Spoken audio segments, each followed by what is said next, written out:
Reminder 123 divided by 7.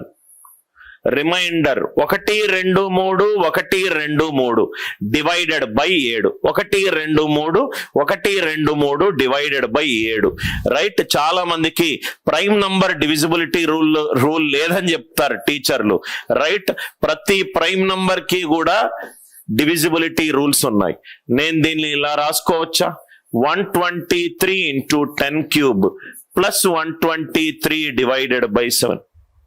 123 divided by 7. 123 into 10 cube. 10 cube అంటే 3 సున్నాలు plus 123 divided by 7. Now ఇక్కడ చూడండి సార్, 10 క్యూబ్ డివైడెడ్ బై 7 ఎంత వచ్చింది?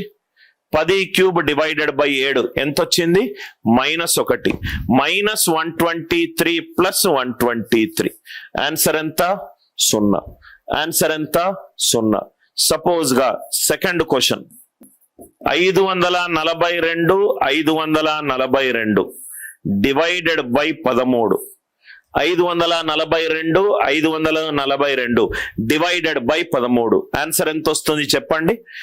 ఇది 542 into 10 cube plus 542 divided by 13. 10 cube divided by 13 ఎంత? -1. -542 ప్లస్ 542. 0. ఇక్కడ వరకు మీకు ఏదైనా డౌట్ ఉంటే అడగండి. పెద్ద నంబర్ ఇచ్చినప్పుడు చాలా ఈజీగా 2 నిమిషాల్లో చూడంగానే చెప్తారు. ఎందుకు ఈ కాన్సెప్ట్ డిస్కస్ చేస్తున్నాము? 49 అనేది 7 తోటి డివైడ్ అవుతుంది, 52 అనేది 13 తో డివైడ్ అవుతుంది. ఈ మొత్తం లెఫ్ట్ టు రైట్ చేసుకోరావడం పెద్ద చాట భారతం. అది కాకుండా డైరెక్ట్ గా ఆన్సర్ ఎట్లా చేయాలో చూద్దాం.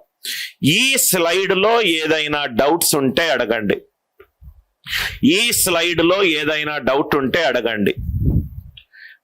7 1 7, 3 cube, 3 cube is 27, 7 4s are 28. Negative remainder -1.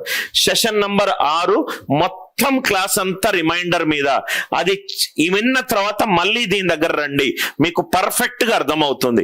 Reminder ఒక 40-50 ప్రాబ్లంలు నైట్ క్లాస్ లో డీటెయిల్డ్ గా చేస్తాను సార్, సో దట్ మీకు కొంత అసైన్మెంట్ కూడా ఇస్తాను. మీకు రిమైండర్ మీద ఒక్క డౌట్ రాకపోవచ్చు.